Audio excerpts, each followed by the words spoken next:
On the left.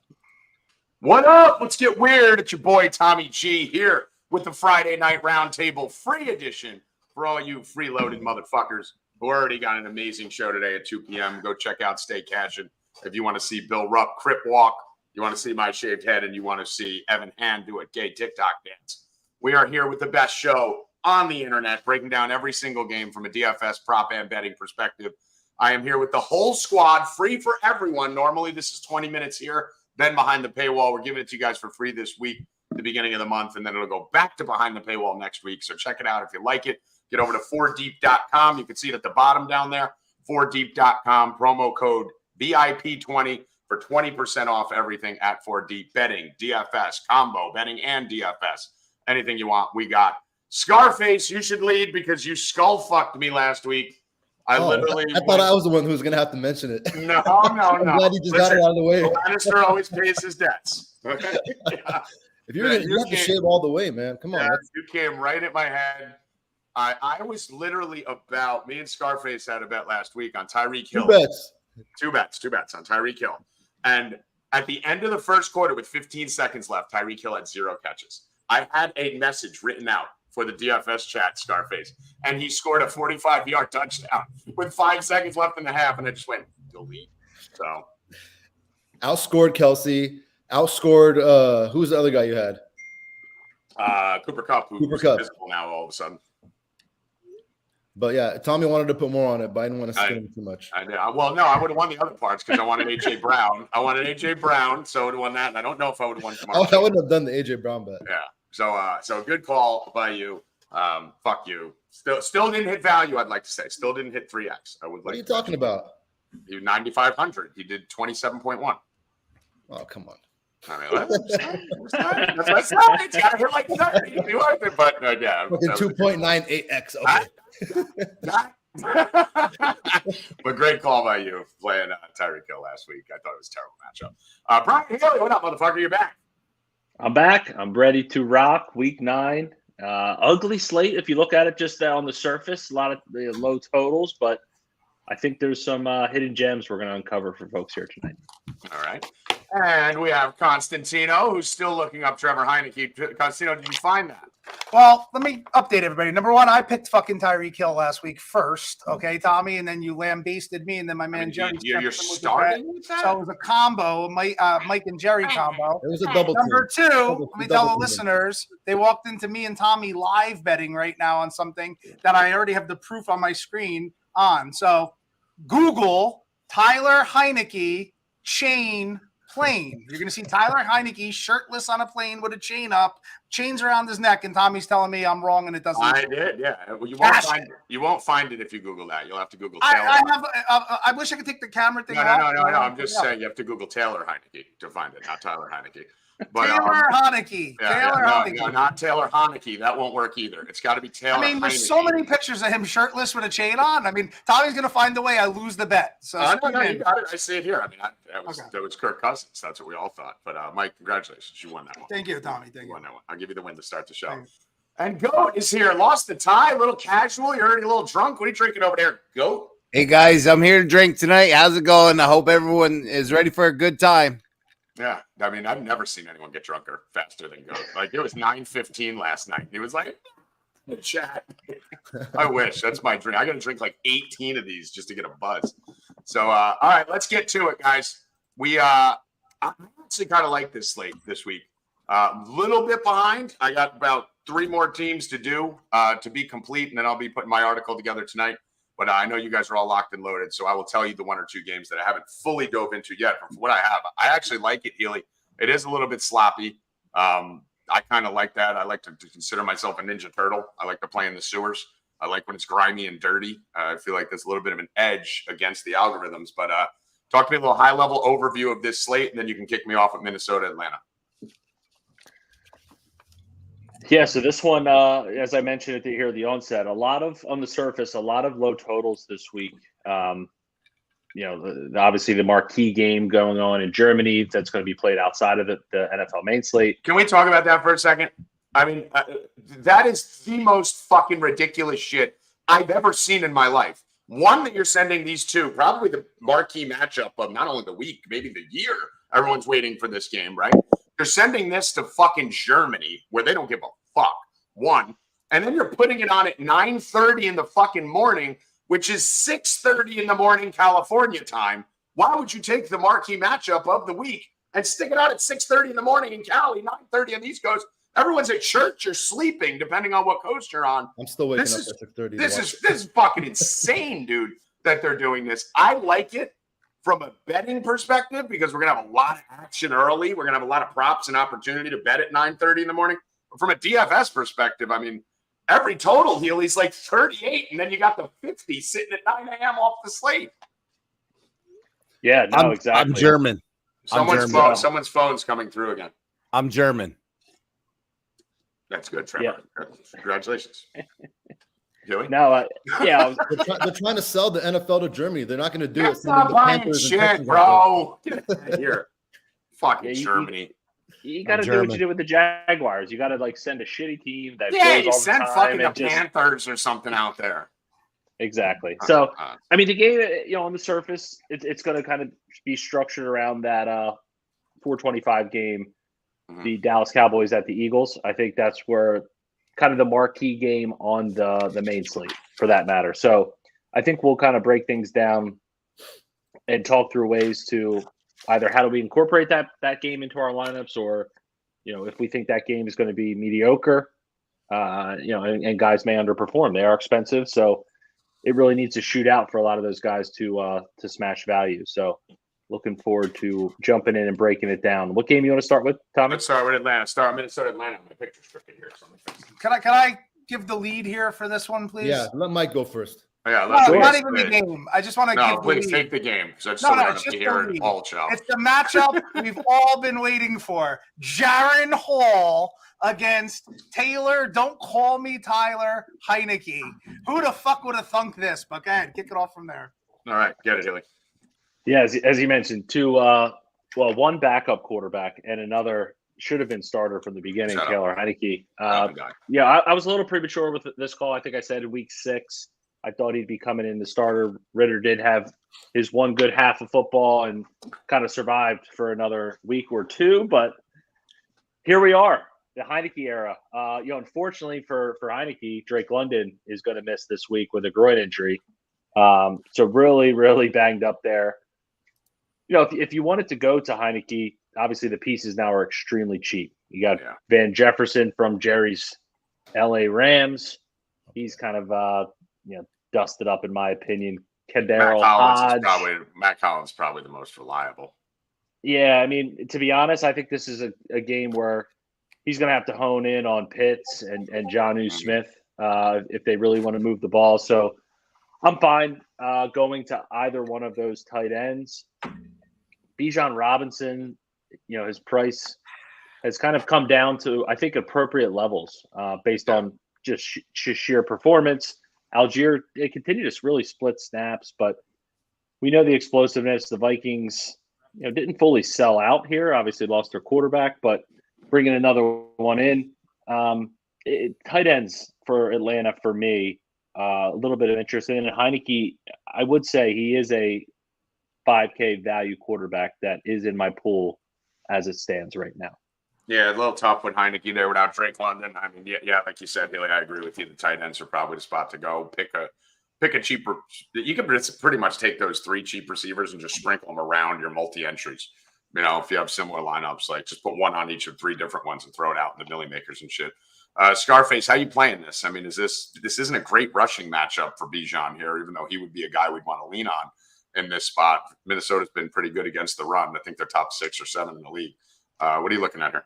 I mean, at some point they're gonna have to get him more involved. I mean, these coaches for Atlanta, I don't know what the fuck they're thinking. Like, they destroyed Desmond Ritter, so they have no idea what they're doing. I mean, yeah, I'm interested in Bijan here. I don't know how much of him I'm going to have. I don't know if I'm going to put him on my main lineup, but I'm definitely interested in him here. Talking about those cheap receivers, you got Hodge, Jefferson, Hollins, Scotty Miller. They're all priced under 4K on DK. I mean, I could just picture like one of these guys being on the milli winner if you could just nail them right, They don't need much to get you there if you need that value. I mean, these guys are there, but it's like good luck trying to guess which one's getting it. On the Viking side, I mean, last week we saw Will Levis in this start against the same Atlanta Falcons come out in his first start and shred the secondary. I mean, I don't see that same situation playing out again here. I can't see myself going to anyone in this Minnesota passing game outside of maybe like TJ Hawkinson.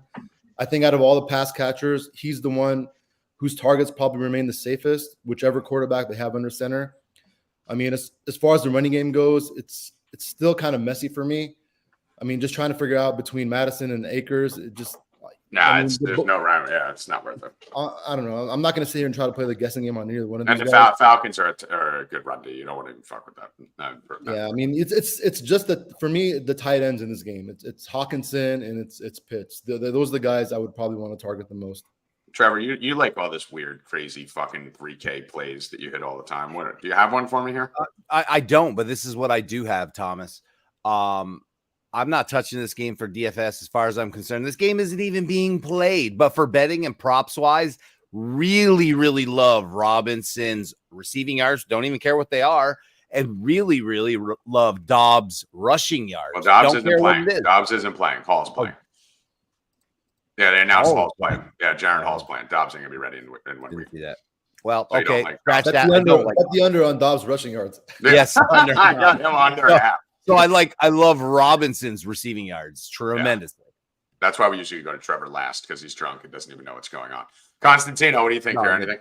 Yeah, I'm going to make a bold prediction. I'm going to go against all the line movement. I'm going to go against everything that I'm seeing. I mean, I actually think that this is an over spot here. I mean, the total went from 41.5 down to 37.5, which is showing that. But very importantly, we have four-way offensive versus defensive line advantage. That means each team in both the passing game and the running game will have a significant advantage in their offensive line versus the defensive unit. That means the offense should push forward on both sides of the ball. Heineke is an NFL quarterback. You know, he started many games. And I think you can get concentrated targets here with like Addison and Hawkinson on one side, Bijan on the other. I like the game from a DFS standpoint, and I like the over from a betting standpoint.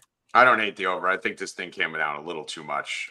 That's low, 38. Come on. Yeah, I mean, that dropped and it's a dome, Tom. Yeah, you're in a dome. You got two quarter. Heineke's, obviously a very good professional quarterback, and we don't know what Jaron Hall is, but I don't hate that. Let's move over to Seattle, Baltimore. Mike, we're going to start with you on this one. Baltimore, Lamar Jackson. A lot of people are saying that this Seattle team is for real. I don't think they are. I think Seattle's fucking fugazi. They've played fucking nobody. All their wins are against unimpressive teams. I think they're good, but I'm hearing complete opposite sides of the spectrum. Some people.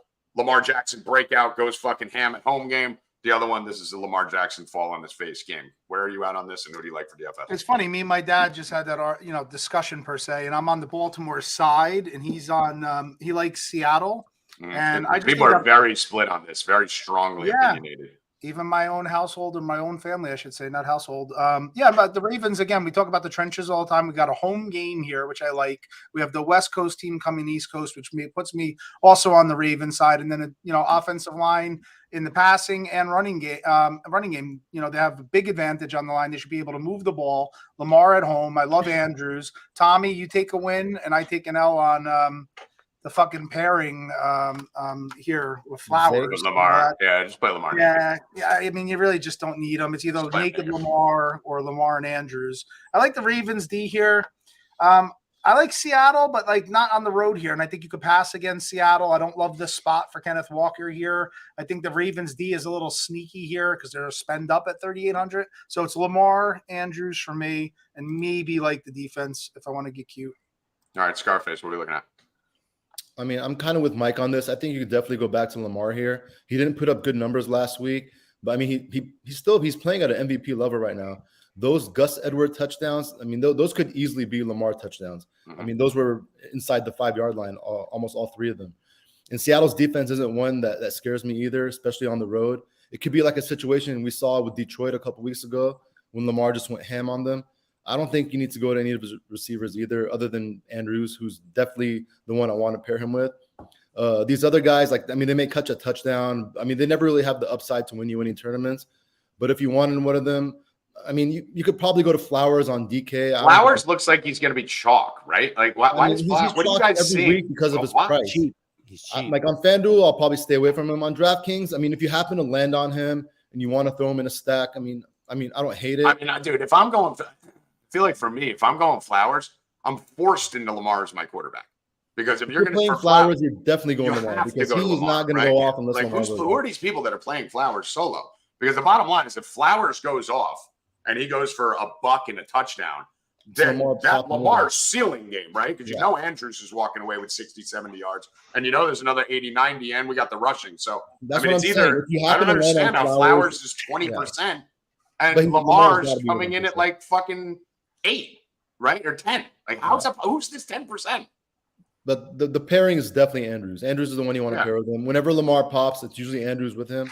Or you can always go Lamar naked. But I see him having a big game right here. I see him getting the rushing touchdowns too. Like with Seattle on their side, I'm pretty much out on all of them.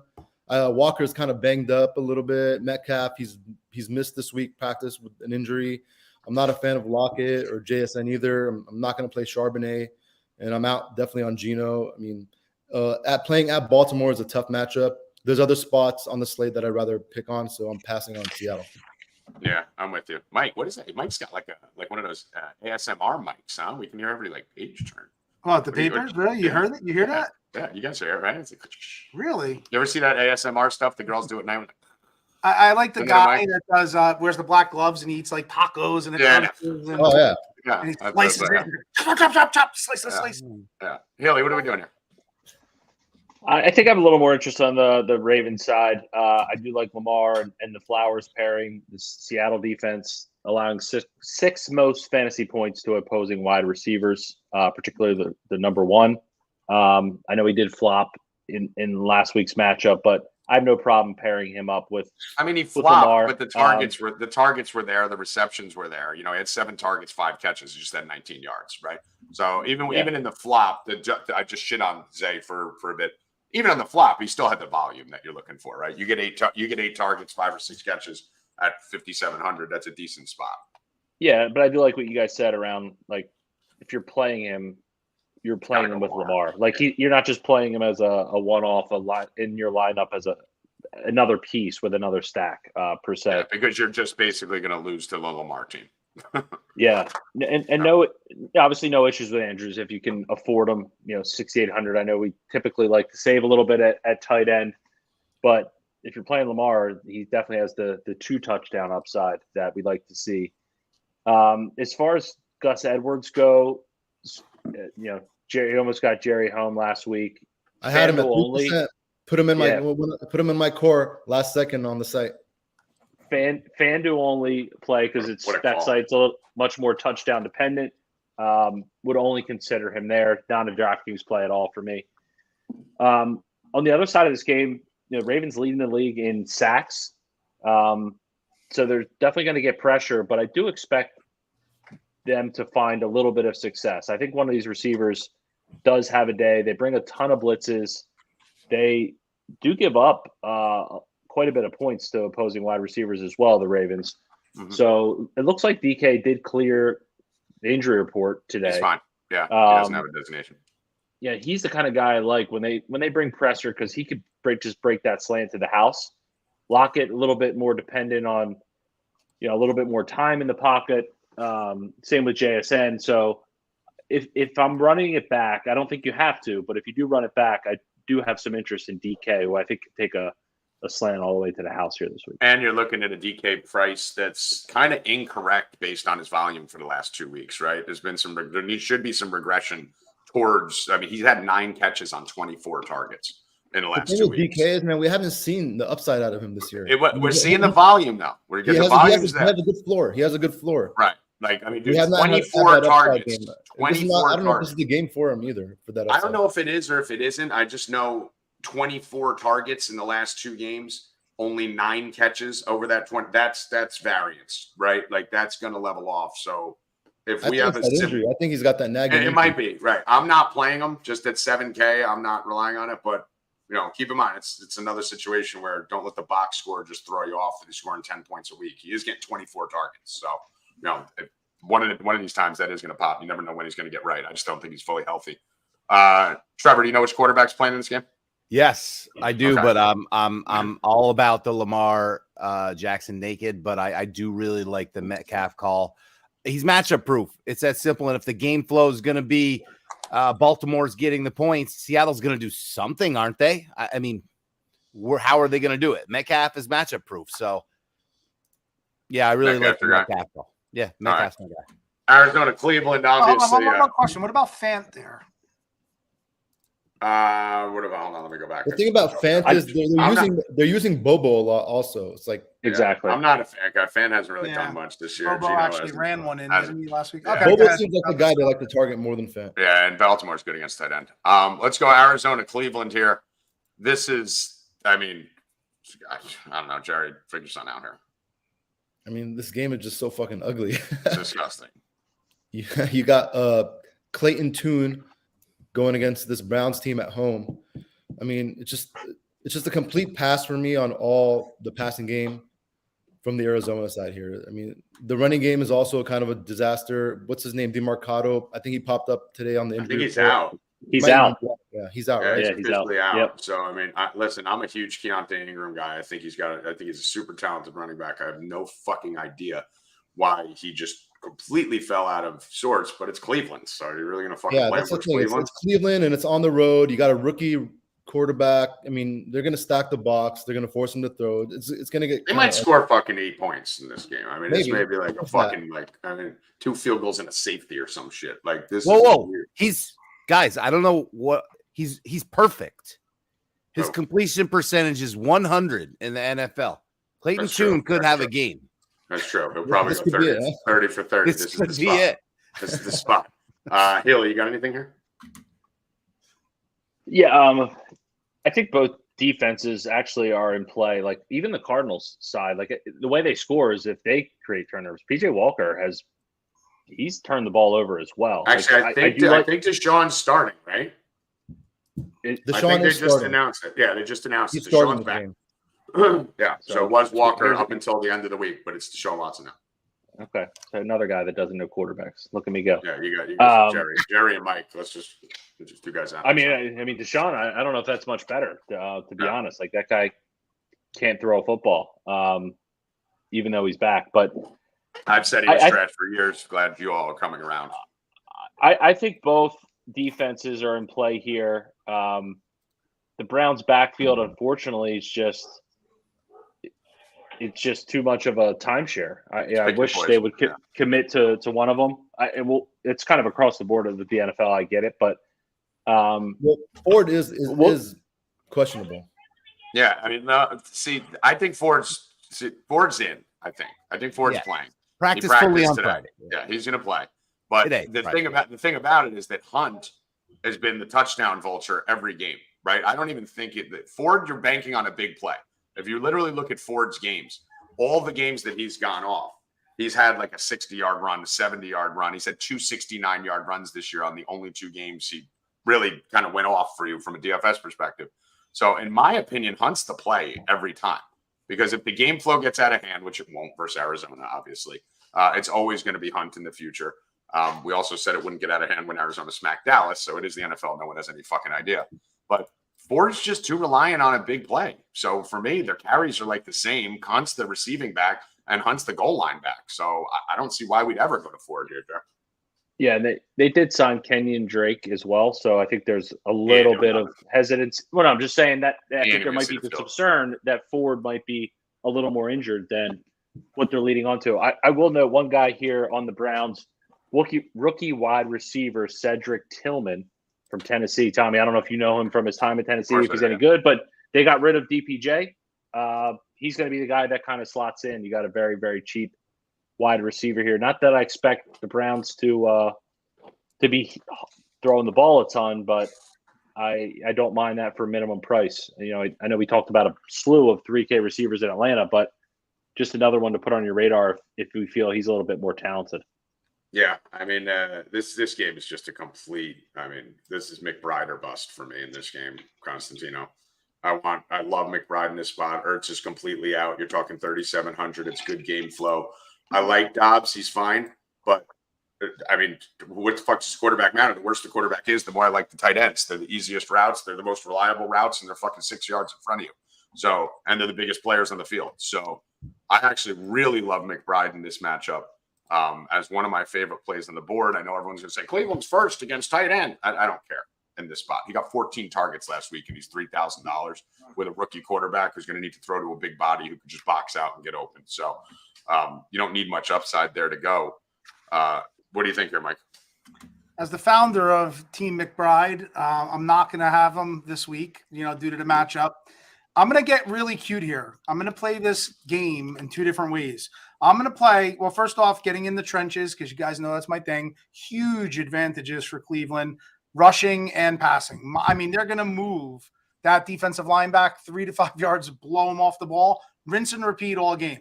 I'm going to attack the game two different ways with two different builds. I'm going to do our double running back stack, Tommy. I'm going to play both of those running backs in the defense, and I'm going to start a lineup that way.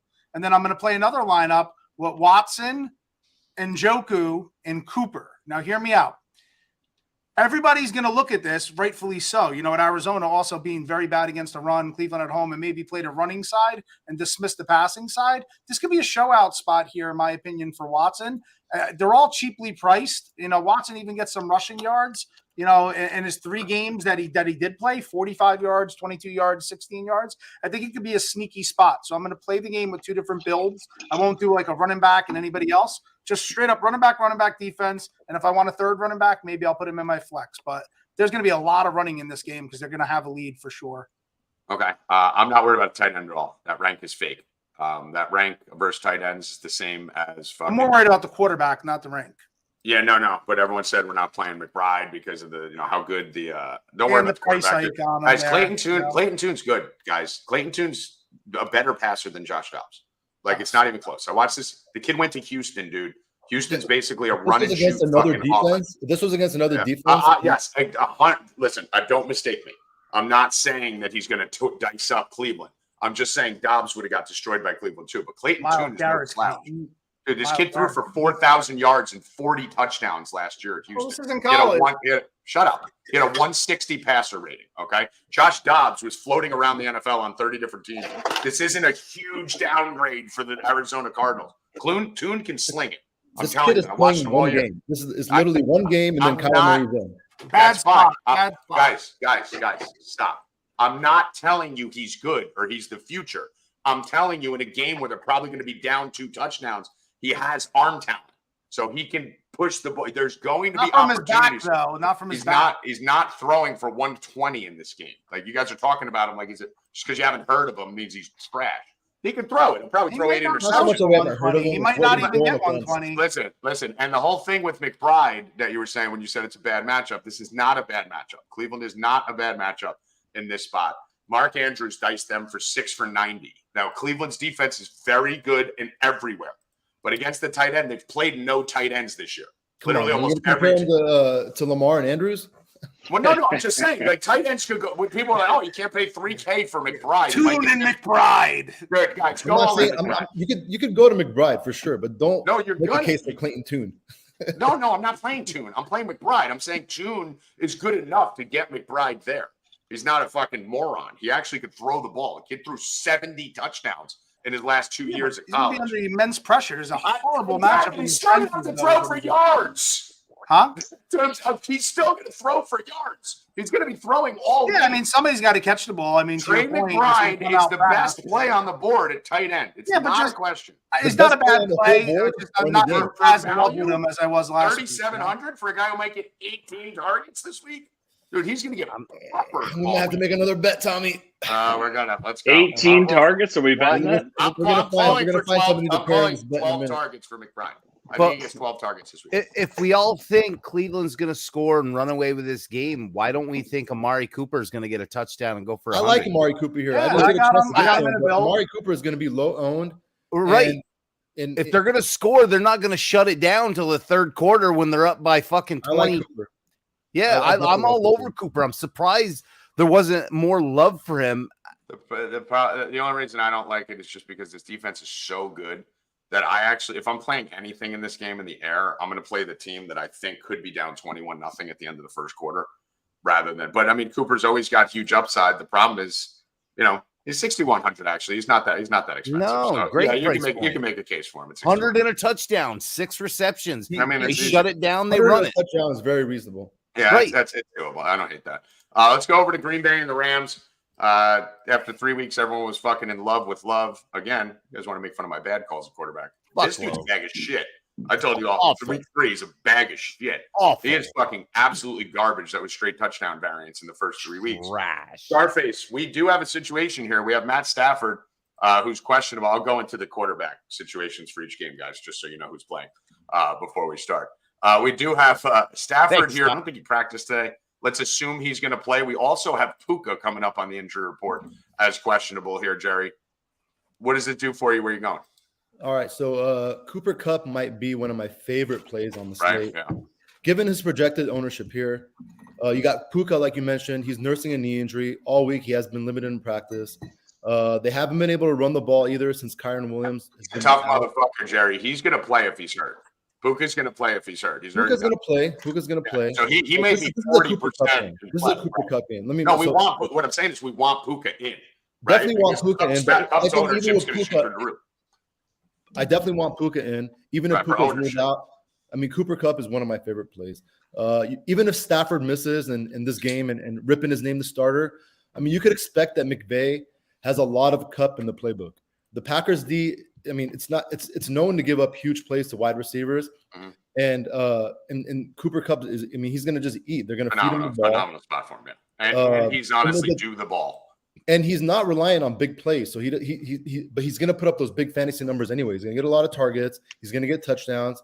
He's going to be under 10% on both sides, and with everybody spending up to like AJ Brown and CeeDee Lamb, he's going to go overlooked and arguably a better spot than both of them, to be honest. Yeah, and the other thing is this is one of those shallow box scores too, where people are going to look at it and go, "Kupp scored 12 the last 2 weeks combined." He also had 17 targets. This week we go right back. And listen, he had 10 targets last week. He just didn't do it. I want volume. You throw the ball to Kupp 10, 11 times. He's going to fucking more often than not. Yeah. I mean, he had 9 targets the one game he scored 30, and 12 targets the game he scored 23. So if you're as long as his targets aren't diminishing substantially, I'm fine. So I'm with you, Jerry. I think Kupp is and most people watching will probably be like, "Oh, what great analysis, Cooper Kupp." Yeah, he's going to be 8% owned.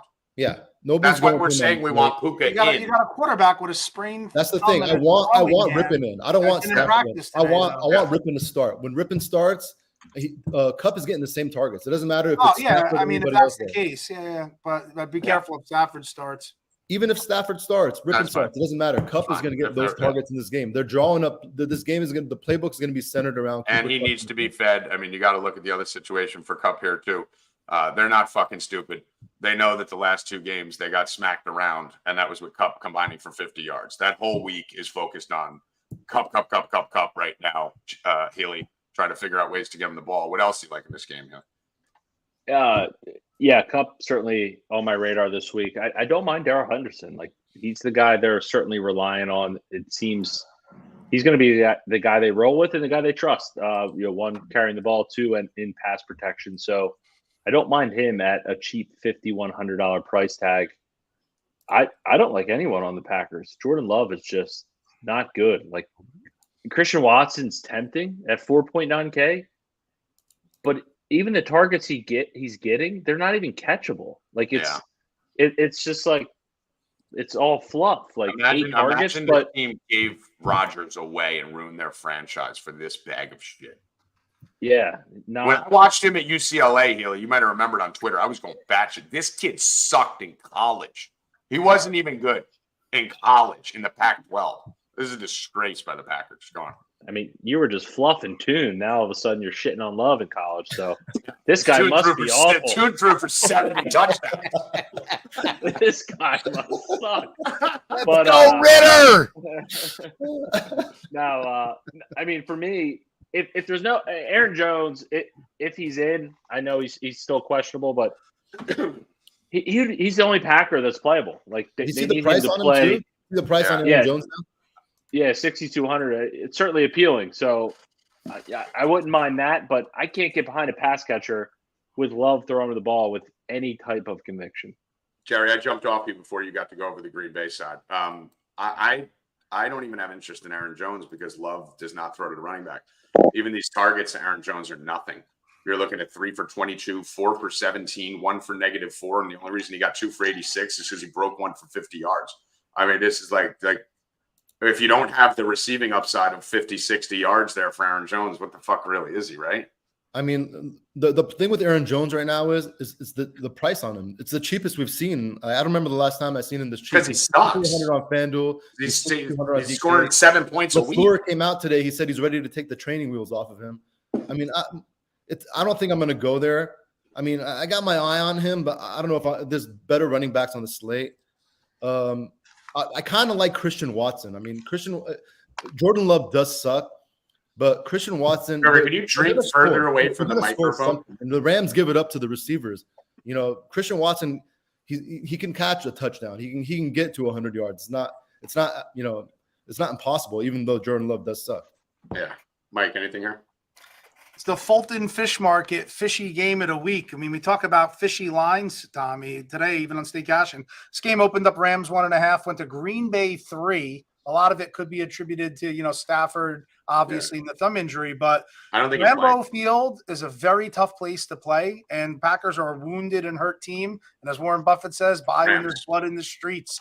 I'm going to play a GPP lineup with fucking Love, Jalen Reed, and Dobbs. I'm going to start my build with that, nice and cheap. And I'm just going to, like I said, a lotto scratch off, GPP flyer. And I'm going to try that because Rams aren't good in the secondary. And they're a little discombobulated in the injury room and, across the board. So Green Bay could show out here with a big game. Fishy line, lotto play for me there with those three. Ladies and gentlemen, you just met the first person in America who's going to double stack Love and not play Watson. Well, I'm very contrarian this week. I mean, yeah, that's got Millie Maker written all over it. Trevor, you got anything here before we move on? I said lotto scratch off disclaimer. It's the only way you can play the game. You know what I mean? It's a shitty game. Everything you guys saying about the Rams love it, Cup, whatever, the game flow is going to be there. Rams are going to own, get ahead in this game. Why not a $3,300 Musgrave? I think you're flipping a coin whether you go Dobbs or Watson. I think one of those guys has a good game, especially for their price point. I just don't. I mean, why not a 3,300? Certain quarterback. I'm with you. I like it. The game flow is going to be there. He doesn't get 40 and a touchdown. No, he doesn't get 40. Because I can get a $3,700 McBride. Like that's the whole thing. Like Musgrave is Love does 30 and no touchdown. Listen, you know what bad quarterbacks do? They go to their first read, and when it's not there, they either get sacked or fucking run around like fucking hamsters on a wheel. That's what he does. So that's why Aaron Jones isn't getting the looks. Because his first read, he's going like this, and then when it's not there, he just throws it. Like Jerry was saying, these targets aren't even real targets. Okay, do we have a bet then? What do you want? McBride versus Musgrave? Musgrave? Against yeah, I do. All right, who else wants that?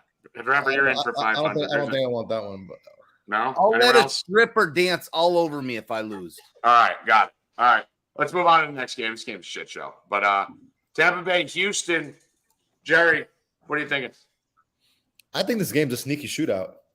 I mean, I think Mike Evans is going to have a huge game here. I mean, the Texans, they're already missing their top corner, Stingley. They don't have anybody that can really match up against Evans. He's going to see a lot of targets, especially in the red zone. I would bet on him here to catch like a touchdown or two. I really like Mike Evans here. Okay. On the Texans side, Singletary, he's going to be the chalk on both sides with Pierce out. I like him a lot. He's cheap on both sides. And he's got the ability to catch passes too. So on DK, it makes him even more valuable. So, I mean, he's chalk I'm willing to eat on the slate for sure. CJ Stroud coming off that loss last week. I think he has a bounce back game right here. He's going to be at home. It's very easy to stack him two up in tournaments. You could play Stroud, Singletary, pair him up with either Nico, Tank Dell, Dalton Schultz. I mean, those are all receivers that I like on their own. I mean, you can make a nice little mini game stack here or a full game stack. And then they're cheap enough where you could jam in other studs on the slate. I mean, I like a lot of pieces in this game. Definitely something I want to stack up. Yeah, this is a good spot here, Healy. The Singletary situation, normally we fucking run 1,000 miles away from any running back versus the Tampa Bay defense. But the last 2 weeks, they've given up like 270 yards on the ground, right? Like out of nowhere. I think they give up 40 and 70. Here's their game logs: 40, 67, 201, 70, 40, 156, 115. So it is literal feast or famine with this defense. They're either giving up 50 on the ground or 200, basically. What's Singletary going to be owned? Because if it's under 50%, it's almost like just you have to play. He's under 50%. He's like 30%. Yeah, you got to take the free square there. Then. Yeah, exactly. Oh, yeah, I haven't projected now. Just just over 20, but I think that does come up as That people comes start up. building. I'm very curious to see how Mike's going to just light more money on fire with more lotto tickets in this game with the Bills. But I mean, I'm spot on with Jerry, actually, exactly what he said. I'm going right back to CJ Stroud. The Panthers played this massive prevent, and they've really played it all year. So when we get to the Panthers game, they're just dropping 8 in coverage and just allowing teams to just run on them. And the Texans were able to move the ball on the ground. They weren't able to get in the end zone and ultimately lost the game, but not so much here. So I like going back to Stroud. Pick your poison with his pairings. I do like Dalton Schultz. I know he is priced up now to 4.2. So I think, ownership across tight ends for the most part is usually spread out. A couple value guys might get a good chunk, but he's seeing 8 targets over his last 3 weeks on average, which is pretty solid for. I've been on tight him end. for 3 weeks. I've played him for 3. Yeah, I love him for 3 straight weeks. It's good to see him coming around. And I'll note his backup went down last week. He's going to be out. Not a huge bump, but that guy was on the field about 23% of the time. Maybe Schultz picks up a few additional snaps as well. So I like him quite a bit for a tight end. And on the Buck side, I have literally in my notes, as Jerry noted, like this is the Mike Evans spot. Just really, really big upside. I think Godwin's the safer play. Teams have really been beating the Texans underneath. We saw Thielen have a really good game.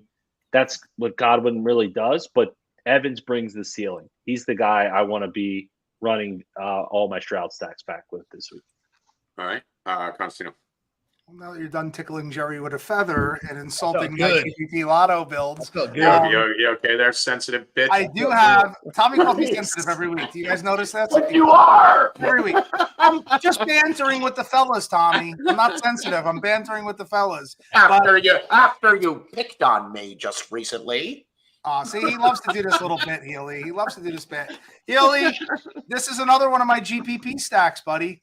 Stroud, Collins, and Dell. I mean, I like it. I love it, Mike. I love it. Yeah, I'm glad you do. I hate running backs against the Bucks. I talk about that every week, and I get that they've been run on a little lately. I more so hate the Texans running backs. I mean, I know Pierce is out and he's a non-factor here, but he's just a fucking bum. Every time I play him, he gets 8 points. He sucks. Singletary's, yesterday's news. Not really interested in him, but their Tampa cornerbacks are really not good in coverage. And these outside receivers here, I think, are going to be the burners and the way to go. Good bounce back spots for Stroud. I don't mind that double stack there for GPP. Stroud, Collins, and Dell. That's what I like that play, Mike, because I think that's going to be the contrarian play in this game. Like one of the things I used to like doing tournaments, Jerry and Healy, I know you guys do the same thing.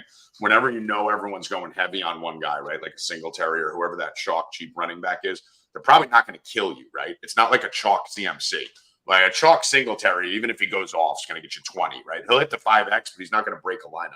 Whereas if you go the other way on that stack, like Mike just said, and take the whole aerial attack, that's building a contrarian lineup because most people aren't going to play Singletary and Nico or Singletary and Dell. So you're immediately differentiating. Especially, I think that's the most effective lineup, the place you'd like to play at least in a single entry tournament where no one else is going to do it. Singletary is part of that passing attack. He catches. And you could add him into that. You remember him when he was onslaught? Guys, this can be a full game stack. Him catching passes out of the backfield. Guys, you can literally play Tampa Bay this game. Defensive backs are really bad in coverage, right? Yeah, like, you could really literally exploit that. This game, 40 is too low on this total. I think this is an over, and I think a couple of you have already said that. You can go full-on onslaught in this game because of what Healy said earlier to start the show. Obviously, we have the Eagles-Cowboys game, but everyone's going to be there, right? You're going to go try and pick up the girl in the bar with 5,000 dudes in it, or are you going to go to the one that's half empty with 2 guys in it, right? You might want to just go away from that Philly game, come here.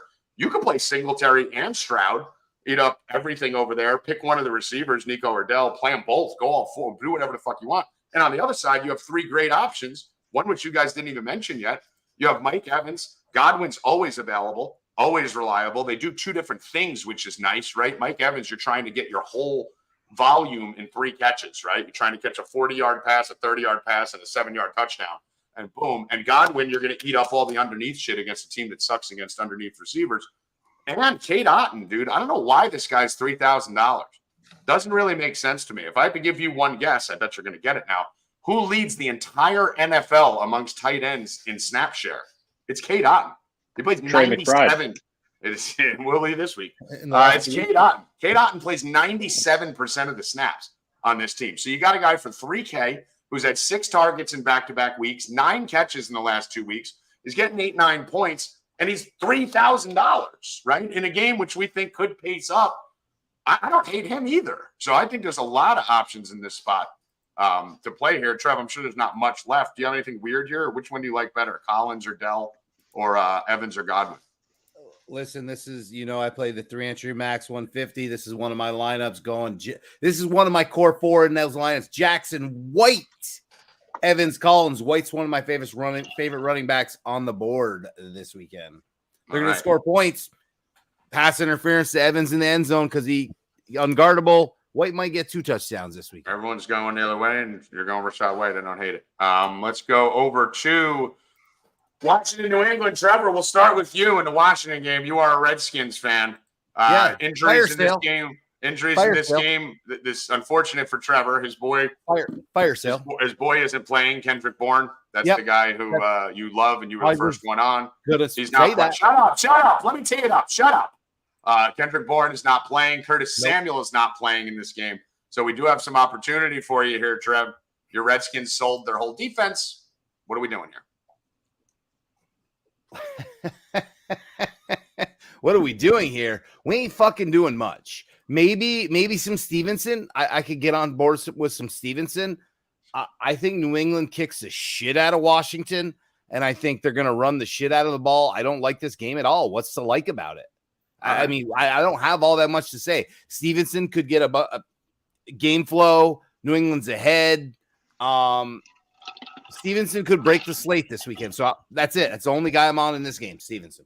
Maybe New England. I think there's some opportunity here, Healy, on the receiving side. Jahan Dotson's been coming around. We got no Curtis Samuel this week, which is going to open up some target share. McLaurin's obviously always on the board. And then one of my favorite cheap punt plays here, your boy Demario Douglas coming in. My guy, you just stole him because I go last. That's it, Martyr Boy. What do you think, Healy? Yeah, I'm with you. I think there's You're a lot one of 5 of squares that laughed at that joke. You laughed at your own joke. I know, because they're being Everybody nice, else was deadpanned. Are you upset? Come on, Healy. Wow, you're something else. You keep going with that angle. Choke on your little Belvedere bottle. I think there's quite a bit of fantasy goodness I think in there's this some game. opportunity here. Give me 1 second. Please, I'm listening because I'm so hurt right now that the football team, it just packed it in. Yeah, like when it comes to the Patriots, as much as I would like to say like Stevenson's the guy, like Zeke's still getting equal opportunity. Like this is a tough backfield to figure out. I think you're kind of flipping coins. Stevenson, I think, has a little bit more of the big play upside, but you never know if Zeke's going to get those carries around the goal line. I kind of prefer a little bit more of the passing attack. I have Mac Jones tagged as a value quarterback this week at 4.9K, pairing him up with Douglas that Tommy mentioned at 4K. He should be pretty popular this week, at least as it stands right now. And the rest of the wide receivers it's thin. It's Juju. Talk to me about Juju. It's going to be Jalen Reagor. I'm not too interested in those guys. I think they're going to run a lot of double tight end sets, and you're going to see a lot of Henry, a lot of Gesicki. So I think double stacking Mac Jones this week is firmly in play. You're using very little salary across the board, no matter who you pair him with. Him himself, I like him quite a bit. Double stack Mac Jones, and then on the Washington side, you made fun of me. You made fun of me. Dude, what are you guys doing? I'm listening because I hate. You're going to double stack Mac Jones in a game where New England should win. Yes. No. Okay. Really? Well, Go to explain more, Jerry. You're doing it too, or Healy. If you got more to say on it. When Healy's done, sell me to this because I trust done. you guys more than any 2 other people in the industry. I'm with Trevor on this. I think this is Stevenson and DeMario and maybe a tight end. I can't see myself going to Mac. I can see myself going the other side to Howell, who puts up points. The more they get blown out, the more points he puts up because he just runs around like a fucking lunatic. But sell me on it, Kelly. Yeah, I mean, on the other side, I mean, No, how? no, no. Sell me on the Mac. Mac. Sell me on the Mac Jones. I want to get in your head a little more on this because I'm interested. Well, I think it's a little bit of a pricing thing, Tommy. Like you could play Mac Jones at 4.9K, and you can pair him with Douglas, and or a tight end, and you could basically have your pick of the litter for the rest of the slate. You could get your skill players if you want from the Philly game. You could spend up at running back. You could go all the way up to Cooper Kupp this week and get a lot of value. I think Mac Jones. You think the ceiling's there? Like, what's his ceiling? 19? Like, well, what does he have to do? If he could throw for like 250 and 2, and you have a guy that may catch 2, I think that's viable. Well, I mean, Jerry, you're on the same page here. You're looking to kind of punch 1,000% on Healy's page here. All right. Anything else you want to add? Just open up your DraftKings apps right now. Open up your DraftKings apps and put in Mac Jones, Demario Douglas, and Hunter Henry, and then build around those guys. Just build around those 3 and look at the lineups you come up with. 2 weeks ago, we saw Desmond Ridder, Kyle Pitts, and Drake London, all same price, just like this, going up against, I forgot who they went up against. They scored 16 points in the game, and they were on the Millie Maker winner. This is one of those core builds that you would build around. Just go put those 3 in a DraftKings lineup and see what you could build around them. You know what? Now that you're phrasing it, I think the big thing here is the loss of Bourne and Parker, right? So I guess the logic behind it. Parker's out. Those targets. So the logic behind it is you have I see where you guys are going now. So you have whether a target. you're attacking this game or not. My favorite play in this game is Hunter Henry. With Bourne out for the year, I mean, a lot of people are going to play Demario Douglas at chalk. I think I could actually get. He's a good play. I think Henry's the one that benefits the most in terms of targets. I am too. And tight ends have killed Washington this year. Yeah. So the Patriots stack and GPPs, like something in like a Millie Maker style, it just makes a lot of sense. Well, I mean, yeah, you're talking about one of the worst pass defenses in the entire world. I was going to mention it's the Commanders. You're always going to target the Commanders every week. You got the Patriots at home. They're playing better. I'm going to make this better for you. Let me make this better for you. Whose ice is that? Jesus Christ. Is that yours, Silly? I would assume the guy with the giant stainless steel tumbler. I'm running on empty. I try to make a big one, and we're not even halfway through. Yeah, I mean the one thing I will say on this that you guys are missing is actually what Trevor started off saying. This Washington defense got a shit ton worse this week, losing Young in the trade deadline. I mean, there's a fire sale for Washington. So this is a bet. I'm actually in this now. I'm in it. So I went against you at first, and that's part of the reason for this show, right? We challenge each other. We don't just blow each other. And yeah, I like this now. My dummy build. My first build I made this week was with that Patriots stack right there. And it seems ugly, right? Like, but it gets you so much, especially if you go Singletary with this. It gets you Cooper Kupp. It gets you AJ Brown. It gets you if you go Singletary, Douglas, Henry, Mac Jones, right? You literally have like $7,000, and with your defense, you're not going to spend more than $3,000 or something. You have like you can even fit in the most expensive defense. You could fit in the Browns in with it. With the Browns in with it, right? That's with the most expensive defense. With that and the Browns, I have $7,300 per position for my next 4. I like this, guys. I'm in. I take it back. I like it. Good job.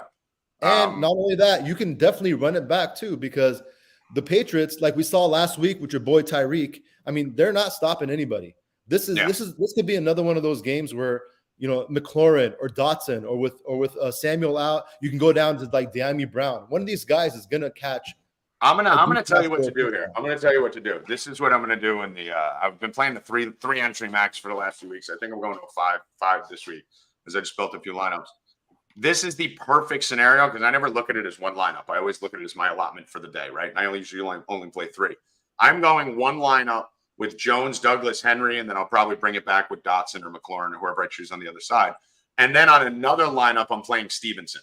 So that way of my 3 main lineups, I have the New England onslaught offensively on one side. And if Stevenson goes off and runs through them, I have the Stevenson lineup on the other side. And they could both go off together, right? They could both do well. You're not making one go off instead of the other. So, yeah, I like this. The question is, I'm going to do this real quick, just one word answer. On the Washington side of the ball, McLaurin or Dotson? Jerry? McLaurin. Price considered, $600 difference, obviously. Healy? McLaurin. Okay. Trevor? Only $600 difference, McLaurin. And Mike? No brainer. Yeah, McLaurin. Okay. I- I'm actually well, I'm actually on Dotson, believe it or not. I don't mind him. The target share for him the last 2 weeks has come up significantly. Like a slow start to the year, he kind of came out of the gate slow, but it has been much more what we've been looking for. I will note. I'm probably just a mark because I've been waiting for him all year. I'll note Stevenson for me. It's going to be tough for me to get behind. I know he's 5,400. He's going to be one of the highest owned running backs. He's barely out snapping Ezekiel Elliott on a weekly basis. Yeah. Like everyone's convinced it's going to be him. I'm not so sure. Yeah, I'll tell you this. The other thing is you have a nice Howell stack on the other side too. In this situation, Howell gets there seemingly every week, right? This guy is, I think, 4 games over 20 this year. Scored 35 last week in a loss. I mean, you have Howell, and then you have a target funneled to McLaurin and Dotson. You can play them both. So I think I'm a little more comfortable. It's a little more expensive. I'm probably a little more comfortable with the McLaurin, Dotson, Howell, and then a Douglas bring back on it. But you're neither here nor there. Either way, it's both good. Let's move on to the next game here. Mikey, start us off. Chicago at New Orleans. Quarterback situation looks like Justin Fields is doubtful. We have Miller, who's questionable. Wide receivers all look good. Tight ends all look good. What do we think of this game? Pretty big spread here.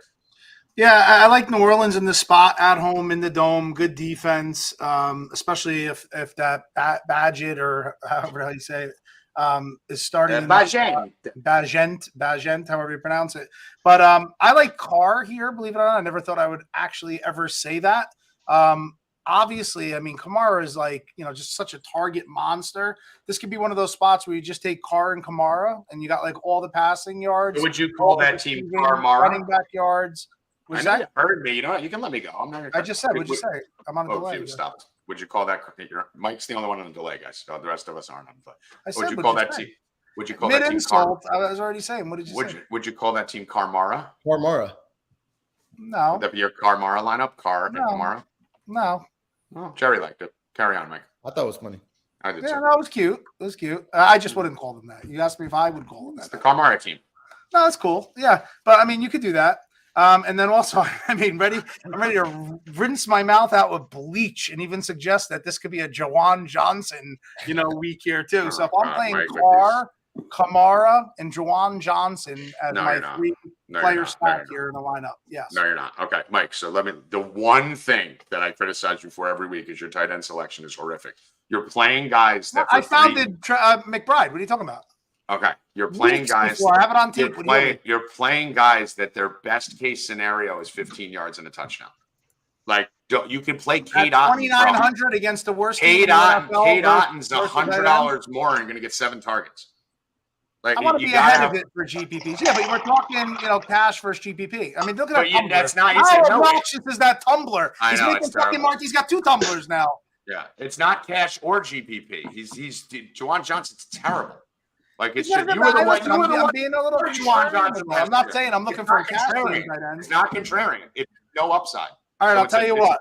Because you were right last week with Zay Flowers, I will put a big X through Jawan Johnson, but I like the Carr Kamara. All the passing yards, all the running back yards, and all the receptions that Kamara gets is started build in. All right. There you go. Start there. Don't kill your stack with Jawan Johnson. You don't need to. Jerry, what do you think about our debate? And then who do you like? I mean, so last week I had Rashid Shaheed as one of my core plays on both sides. My boy, I told you this kid was core fucking play Tyreek Hill. Was 5% owned on both sides. Ask the subs how much money they made off that play. And it's the same thing this week. I mean, he kills the zone defense. Last week, Tyreek Hill. This week, Bears, zone defense. They're playing indoors. You can definitely go right back to him. Rashid Shaheed always has that big play upside where he could just set you apart so far in tournaments that where nobody at that price point can. And they always keep him priced low. So you could definitely go back to Shaheed. You can play Olave. You can play Thomas. Like one of these receivers is going to eat against this team. I mean, the Bears defense is horrible. It's just a matter of trying to connect which one is going to do it. I mean, I couldn't tell you who it's going to be, but I like Olave. and Shahid's the other guy I I like. can't tell you which one it's going to be, Jared. I can tell you, though, that I'm a lot more comfortable being wrong at 4,700 than I'm wrong at 6,300. Of course, right? of course. I'm more comfortable with the Shahid. And where I Shahid know only needs one pass. He needs one play. to house I it, mean, and that's it. He's listen, there. I have him, Mike. I took him in every league. I was on this guy coming in. I'm fucking obsessed with this guy. New Orleans is the worst coach team offensively I've ever seen in my life. They are a disaster. They don't know what to fucking do with their players. They have a weapon in Taysom Hill, and they get stuck at the goal line on the Monday Night Football game and don't give it to him once. They got Rashid Shaheed, who I've been screaming in the chat all season. This kid is Tyreek Hill. If you put this kid on the Dolphins, he would turn him into 120 a game and 2 touchdowns. He's that talented. 3 for 153 and a touchdown last week. Like, how is this kid getting 3 touches? He should get 3 carries alone. They should be giving him the ball out of the backfield if anyone had a clue. They got to be using him like Debo. Using him everywhere. Yeah, he's so good, dude. And he can return kicks for touchdowns. He has upside everywhere. Healy, I don't think Shahid can ever be a must play just because you don't know if he's going to touch the ball twice because the coaching staff is fucking retarded. But if you had to choose a wide receiver here, is it Olave at price considered, Olave, Thomas, or Shahid? For me, it would be Shahid, but I think that's the missing point here is not following guys like Jerry that are extremely sharp. Last week, I remember Sunday I'm building. He's in the chat. He's updating his article. He's updating his core. He put Shahid in there. He put Gus Edwards in there. Gus Edwards 4 and guys. Shahid move into the car. This is why you need to sign up at 4Deep, by the way. Combined 7% ownership between those two. Jerry moved Correct. Shahid and Gus Edwards into his core. It wasn't from the show, wasn't from anywhere. Moved it in late. Subscribers got it in the chat telling them what to do with it. And the DFS product cost you fucking like $20, $30, guys. You're fucking retarded if you don't have it. And again, then we got NBA that just started and all the other sports that are going on right now. So make sure you get over there, purchase that. But a great job last week, Jerry. Absolute fucking slay fest by you with that. Yeah, and he got me on Shahid, to be honest. I didn't get on Gus. I was on DraftKings primarily, but I had a lineup that was climbing late thanks to a 3% owned Raheed Shaheed. And he's the kind of guy in this game script where the Saints are projected to be big favorites. I don't want a Michael Thomas. He's gonna get there on volume. He needs volume. He needs volumes. So he's completely out of the question for me. It comes down to 100%. Do you want Shahid or do you want Olave? Because it'll be a big play action or something like that. Either one of them could catch it, but I do like the savings, especially considering Olave still projects to get a little bit of ownership here. But this is all about Kamara. It's Kamara. It's the Saints defense. They're the core plays here for me. Yeah. Who did I go to? Mike, I started with you on this game, right? Trev, I think in this spot, the thing about the Bears is their defense is not only bad, but it's undisciplined, right? So like Jerry was just saying, and like Healy was just saying, Michael Thomas, even though he's the same price as Shahid, you're looking for 9 targets, 7 catches, 64 yards, and a touchdown, right? For Olave, you're looking for that big play with 10 targets, but he hasn't had it. I mean, his long for the fucking since week 3 is 24 yards. He's not getting the ball out to him. That's why we said if Winston comes in, we would be all over Olave. But it's really Shahid or bust for me, Trev. Listen, New Orleans is going to have a lot of fun this game, and part of that fun is going to be targeting some of these guys down the field. If you got to pick one guy for Chicago, I mean, Moore, he could get some volume. He could get a touchdown. I mean, someone's going to catch the ball a few times for Chicago. Who that is, I don't know. But New Orleans is going to have a lot of fun at home. Let's put it that way. Yeah, it's very difficult to run on New Orleans, right? And Badgett's not bad. He's not a bad quarterback. He was a D2 stud, obviously. Still finding his footing, but he has that makeup, right? Dad was professional arm wrestler. He's a tough kid with swag and confidence. That means a lot when you're looking at this. So he's going to throw for a couple hundred yards. Can't really run on New Orleans. The game flow is going to be in his favor. I don't despise him at 4,900. I don't think it's a play. I think there's better options, obviously. I'm not going to get there. But I do feel like we're going to see, someone's got to produce on this Chicago side of the ball. It's not going to be the running backs because you can't really run on New Orleans. I mean, I may be taking another shot at Mooney. I really may. I mean, I know last week I had his prop over as a max bet, 41-yard catch on the first play of the game, and then obviously everything just went to shit after that. It's hard. It's a hold your nose long shot, but someone's got to catch the ball over that. I got a feeling Mooney's got to break out soon. He's got to. You expect more to be on Lattimore Island, right? Like I know he does a little bit better. Yeah. Yeah. I mean, so, he does better against big physical receivers. Yeah. but- I mean, this has if there's ever a spot for Mooney, it's this game. This is if he's not going to do it now, you might as well fucking never look at him ever again. But 3,300 for a guy who we just saw he has 40-yard catch upside, and we know he has longer than that. And you have a bad matchup for Moore, and you have a more competent passer than Fields, and you have fucking Lattimore on fucking. I would play Mooney over Moore definitely in this game. Right, that's what I'm saying. I think this is the guy. So if you're doing a New Orleans stack, right, if you're going a Kamara team, right, where you might go and take a Shaheed, Kamara, and Carr, bring it back with Mooney, man. No, it's going to be no percent owned. This is like, I know it's 7. He can score. He can get 8, and you're not dead, right, at 3,300. I like that they're in a dome. Also, I like that they're in a dome. Yeah, I'm going back to it, man. He get house money. You know what I mean? I think this is that type of game that can break a slate, dude. He catches, he does something big there. This could slate break you here. With a Mooney on the bring back. Let's go over to Carolina. Hold on. I want to do one of those around the horn things real quick because there's another thing between my dad and I from earlier. One word answer, go around the horn, starting with Trevor over here. Survivor. Who are you more confident with, the Browns or the Saints this week? Saints. Jerry? Browns. Tommy? Browns. Healy? Browns. Okay, I'm Browns. My dad was Saints too. I actually, Browns. All right, move along. Sorry. That's a good question. That's a good question. Tommy, before we move on, since we're all on that, Darnell Mooney, longest reception, 15.5 yards this week. Love it.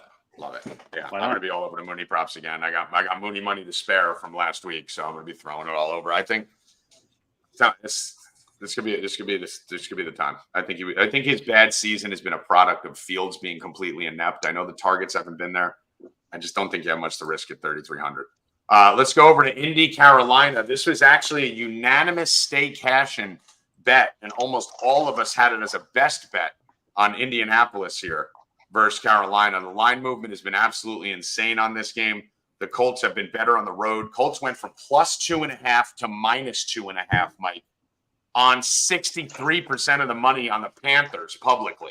So you saw a 5-point line movement through 0 with 63% of the public on the other time. This is literally just fucking skull fuck the Colts from a betting perspective. But from a DFS perspective, do we have any plays here, Jerry? What are we thinking about? Wait, what did you say the line went from, Tommy? To what? It went from +2.5 Colts to -2.5 Colts. I see -2.5 flat through. I didn't see the flip. I'm seeing. I mean, listen, I could send you the screenshot. Even if it's -2.5. I'm seeing 2.5 Colts -2.5. Yeah, no. Even open +2.5. I'm seeing it open on action at +2.5. Okay. I watched. Check another side. I watched Major League today. Oh, I love that movie. That's nice. I love that movie. No one's gonna make no one's gonna make the end of the game. No one's Jake Taylor, Jonathan Taylor, game to the fucking moon. Taylor. Okay, Jerry, what do you think of this game? This is the best matchup in the NFL for running back. I like the hands, like Roboto. Let's go! Look at him. The dumb redneck doesn't even know what to do with his hands. What movie? Come on. Talladega Nights. Great. Fucking let's go. Ed Choi goes in the chat. Trevor looks like Monty. Ed Choi in the chat goes, Trevor looks like he wants to be somewhere else.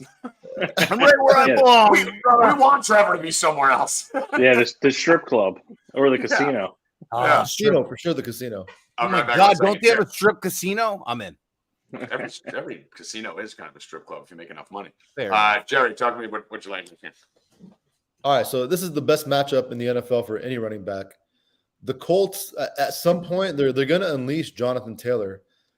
I mean, his carries are going to start increasing every week over Moss. I think this could be the game for it. The way to attack the Panthers, they're just going to run the ball against them. I mean, they're the worst running defense in the league. Jonathan Taylor, he's in line for a big game here. Just hope that Moss doesn't cut too much into his production, and they increase his carries right here. But I really like Jonathan Taylor right here. As far as the rest of the Colts, there's nobody I'm going to get to in DFS, but I really like the Colts right here. I think they're going to put up some points against the Panthers, and I think it's going to be through the running game.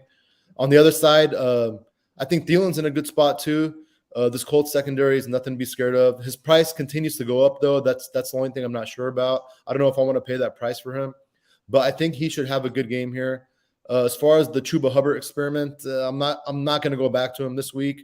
I get that he's the starter now, and he's still somewhat priced decently, but I don't see myself going to him here. My favorite plays in this game are Jonathan Taylor and Adam Thielen. Okay, yeah, I mean, Taylor's in a spot here, obviously, for anyone who took a shot on him before the season, as I did in many leagues.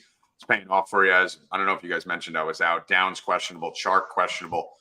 Quarterback situation, we know we're looking at Minshew and Young, and the running back situation seems fully stacked. Healy, what do you like here?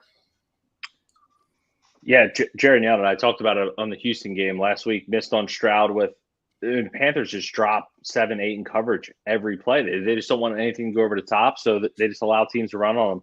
We saw JT go. I think they're trying to lose too. Oh yeah, and we saw JT go nuclear last week. 11 for 94 in the first half, and then gets 2 touches in the second half. Like, what the fuck is the OC doing? Get up to 16, 17 touches, 18 touches. I mean, he's going to get there. I think there's a massive misprice here in his prop. 65.5 rushing yards for Jonathan Taylor. Frickin' hammer. I don't know where your notebook is, Trevor, but don't even write it down. Just go put it in. Just pull up your phone, open your app.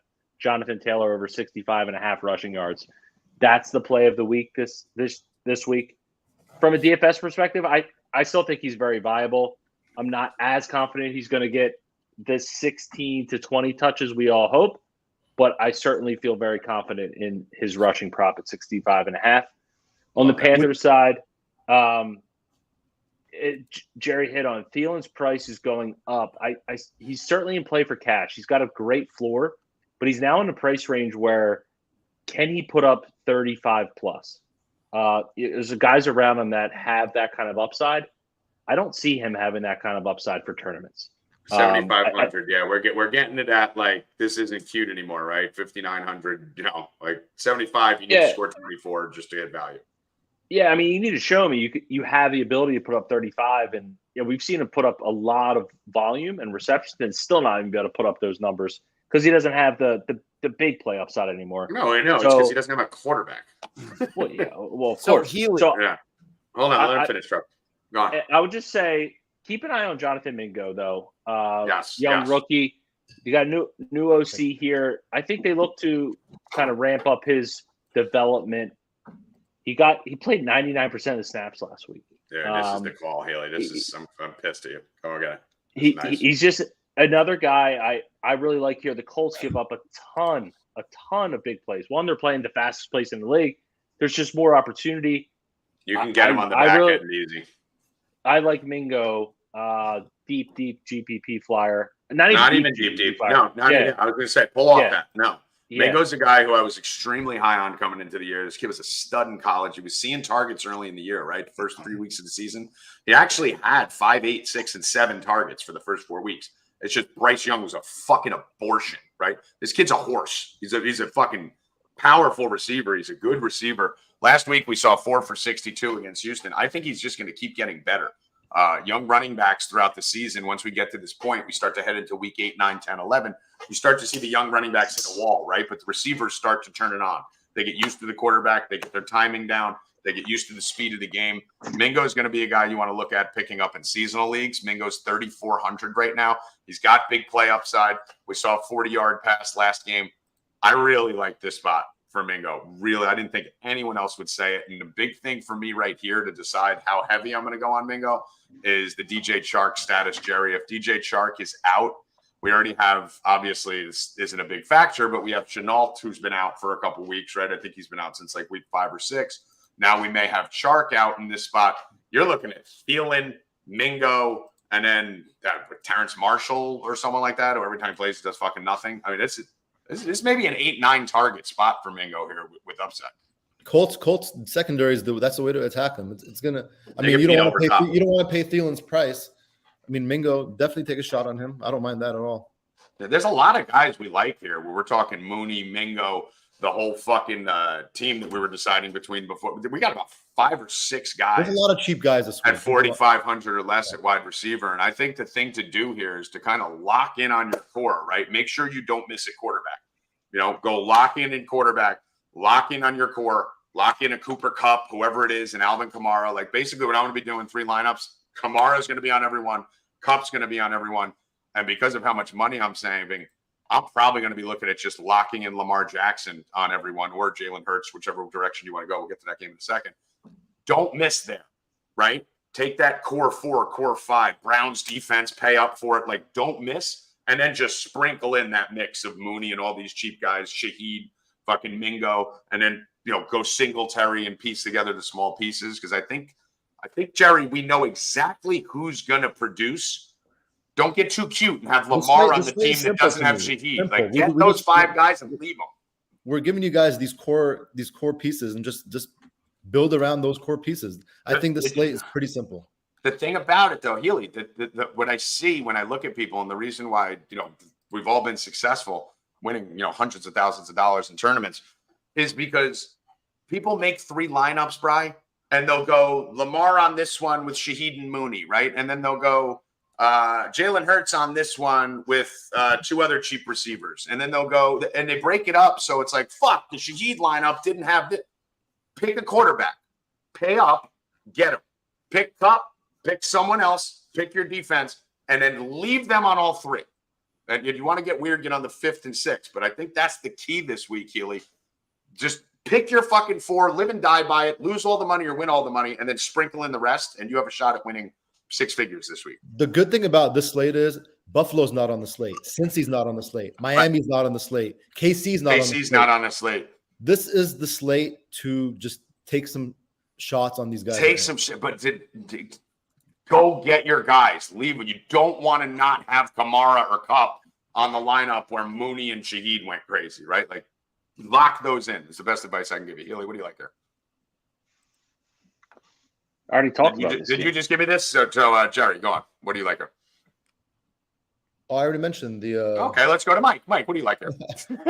Nothing that you guys didn't already mention, so I have nothing really to add. I mean, who's your favorite here, though? If you were going to pay down at receiver, let's say Downs plays. Let's say Mingo. I don't have a pay down. I mean, I like Thielen. I had written in my notes. I had Chuba, who I hate, just written in my notes due to volume and Colts not being able to stop the run, but also he's far surpassed the Miles Sanders experiment. He's out there. I mean, Chuba's their guy. But I also love the Colts running backs. I just don't know which one to pick. My heart wants to be Taylor, but it's literally exactly equal in carries over the last 2-week span, it looked like, or last 2 games, 12 and 18 or 11 and 18. So nothing really to add here. I don't know why they did. Trev, anything to add here? Yeah, just a question. If you were a button clicker, his questions are so dramatic, aren't they? Would you be a Jonathan Taylor 100 yards and a touchdown? I want a yes or no from everyone. Yeah. Yes. Oh yeah. Definitely. And if I was the coach of the Colts, it would be 180. You need to get him going. You need to get him confident. They again. do. The second he gets going, let's fucking go, button clickers. Click that button, boy. Click that button. We're in. That was it. I got nothing to add. We went everywhere. Jonathan Taylor should get 85% of the carries this week. Get him going. Get him to a $152. But last week was a little scarring because of what you guys said. Let's move over to the Giants game here. Healy, Giants at Vegas. We're looking at fucking Aides O'Connell starting on one side. Daniel Jones, who is complete ball of herpes on the other side. We have no injuries at running back, no injuries at wide receiver, but Darren Waller is out, which should free up full target share for a $2,500 Bellinger, which is another fucking punt guy. I mean, there's a million of them that just keep popping up. I am obsessed. I'll do it every fucking week until it happens with Devontae Adams. I don't care. I'm playing him every fucking week. I don't give a shit. I don't give a shit. Healy, talk me out of it. I know Banks is pretty good too, right? I mean, this game is just garbage, right? It's the epitome of the NFL as a whole, as a product, just utter dog shit. The Raiders haven't scored 20 points in a game yet this year. Here we are going into week 9. I know they've had injuries. And we should mention, not to cut you off, for those that don't know, there's a whole new coaching staff. McDaniel's gone. They brought in Antonio Pierce. Antonio Pierce, former Giant, going against his old team. The locker room's going to be jacked up. They have a new GM. Basically cleaned house. I can't imagine that doesn't start, Healy, with, I don't care if we lose by 30, just make sure you pepper Devontae Adams, shut these fucking fans up. before this guy walks off the team. I don't think this is about a win. I think this is about cheering up your franchise player who you have for the next 4 or 5 years. But I think they will be motivated, will be fired up because of the change in regime, and then get killed by 30 next week. But just wanted to share that for the people who didn't know there was a coaching change. Yeah, that's a little bit of an intangible that's hard to quantify. Like, new coach, I heard Devontae Adams come out. He said he's so excited, blah, blah, blah. But, like, the OC, like, the pedigree of the OC comes from, like, McDaniels and Gase. Nothing that is very exciting that has sparked, like, any offenses that we've chased from a fantasy perspective. Yes, you can go to Adams. I think Jacobs is going to be chalk again. And on paper, it's a great matchup. Like, the Giants suck against the run. But this guy, I've just not played him. He's been 20 to 30% every single week, especially in these good matchups. And he's dust. He looks like freaking A.J. Dillon. He looks slow, no burst. Nothing to write home about. So I would prefer to take a flyer on Adams. I can see this is a spot where the game plan is, like we were talking about Kupp earlier, just pepper this guy, right? We've talked about a ton of value. You play Mac Jones, you play Hunter Henry, you play the cheap receiver there. You can get Adams and you can get Kupp. I think this is a spot Adams could get 15 to 20 targets. They just pepper him to kind of feed their best player. So I think this is a good spot on the Raiders side for Adams. On the Giants side, another, like, what the fuck is the offensive coordinator doing? They gave Saquon Barkley 39 touches last week. All right. They're like trying to get this guy killed. This is basically like, we're not signing you next year. We're done with you, and we're playing the Jets. This is our Super Bowl. We got to beat the other New York team, or else we're going to get made fun of for 4 years. So let's just end your career today. I mean, obviously the volume's there, and again, another on paper, another good matchup. I'm actually. And really, most of those carries were on 3rd and 8. Yeah. I mean, just insanity. I'm okay spending up with Barkley. Again, a lot of my builds where I'm not spending up a quarterback in my stack have plenty of money. So I will have some Saquon this week in this matchup against the Raiders. But very it's pretty impressive, much though. What? No, go on, finish then. No, I was just going to say, for me in this game, primarily, it's Barkley and Adams. Yeah, very impressive, though, that Saquon Barkley was able to accrue 40 touches and get 18 fantasy points. That was very interesting. That's 2 games worth of touches, and he got 18 fantasy points. So, and they were leading in that spot. Mike, talk me off it. I know you hate Aiden O'Connell, so you're the perfect guy to go to here. But Devontae Adams, from a mind perspective, right? Not from a chart perspective or algorithm or math, from a mental perspective. The fans are turning on this team. Everyone's turning. They fired their whole staff. The one guy who's the reason they fired their staff was because Devontae Adams walked into that room and said, "They're gone or I'm gone." That's what happened the night before. I'm telling you that right fucking now. He's smashing his helmet on the sideline. And they said, "Guess what, Devontae? They're gone." Right? So when Pierce came in, you know that they sat with him and said, "Make this motherfucker happy. Our season is over. We don't fucking care. We're not going anywhere." Get him 80 targets this week, Mike. When Aiden O'Connell played quarterback, it was week 4 and week 7. In those 2 weeks for Devontae Adams, week 4, he had 13 targets. Week 7, he had 12. We got to be going Devontae here, right? I mean, I like your narrative. It's fun. But I'm not on that angle. But first, I got to ask you guys, did anybody here see what Hunter Renfrow did? Did you guys see the news on that? News came out that Hunter Renfrow used to call Josh McDaniels at 2 a.m. in the middle of the night and yell, "I'm open," and then hang up the phone on him. It came out after he was fired that Hunter Renfrow was harassing them at 2 a.m. That's hilarious. Because we always used to say, why aren't they throwing at anybody else, right? Yeah, that's a good point. That's a funny story, number one. But, Tommy, I get the logic of that. But then at the end of the day, players have to execute. I'm happy you guys didn't say it yet. My absolute favorite play in this game is the fucking Giants defense at 2,300. I mean, Giants have a good defense. I mean, they blitz a lot. They had 2 double-digit games in a row. Now's a great time for them to, again, play that defense. They're the stone minimum, cheapest defense in DraftKings against Aiden O'Connell. in like a decent stadium here. Yeah, that's a good And idea. I think they're a great play. They're my favorite. 10 play sacks here. in the last 2 games. Yeah, they're my favorite play at 2,300. But I also, I know you knocked Barkley. He got 18. I was on him last week. There's another good spot for Barkley, but I hate to chase like or catch a falling knife. But this is Jacobs, man.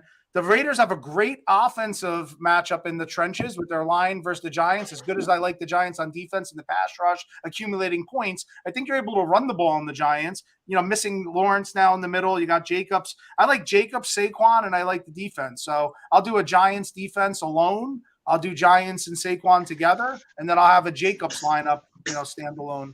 I like the Giants call there, Mike. That's pretty good. 2,300, 10 sacks in the last 2 weeks versus a team that absolutely sucks. And Aiden O'Connell quarterback, rookie quarterback. Yeah, no. I like it. I actually just moved them in. They fit perfectly in my Lamar Jackson lineup. Jerry, talk to me. I'm definitely with Mike on the Giants D. Like Wink Martindale is going to be just dialing up. He's going to be drooling. I mean, he's going to be dialing up those blitzes. Like And Wink Martindale also probably knows you're going to be peppering Devontae all game, so I know exactly where you're going. Exactly. That's what took me a little off that narrative, Tommy. Nothing. I think it doesn't matter. We have not seen it yet. We have not seen it yet this year from Devontae, and I don't think anything's going to change now. New coaching staff, new quarterback. It doesn't mean shit. Like it's just not happening. This offensive line. Listen, I've been wrong all year, so you're probably right.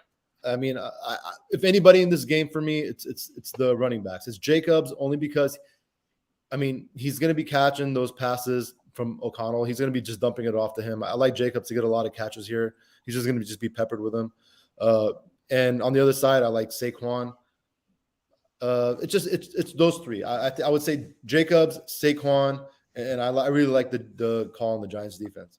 I give it a lot of respect going back to Jacobs. I can't do it. I'm with you, Hilly. I'm off the boat. Trevor, what do you like? Off the boat. Hold on. Paddled backs. Who here watched the game last week? I did. Is this where I have to raise I did my the hand? Las Vegas game. Yeah, raise your hand if you watched the game. All right, Devontae Adams was 1 for 7 for 11 yards. He should have been 3 for 7 for 174 yards. Right. Yes. Correct. Hold on. 2 90-yard touchdowns. Wide the fuck open. He was missed. But Do what's we gonna think change? O'Connell? No, that's my It's point. not Jimmy G anymore. They're not protecting But him. do You we see how many think- times Jimmy G got sacked? in that game? do we They're think not- O'Connell- Listen, protected Do we or think not, O'Connell's going to be that able ball to make could- those hold on, passes? Trevor, protected or not, that ball could have been underthrown, thrown too Wide far to the open. right, or thrown too far and over. He threw that fucking bounce. Wide that could have open. been anywhere you could have thrown that ball. That was I don't care. I had Adams for 100 and a touchdown, dude. I was So on did it with I. you, watching it, going nuts. It was the only thing that missed. But my That was point is, insane. I don't think O'Connell's going to be able to make that pass either.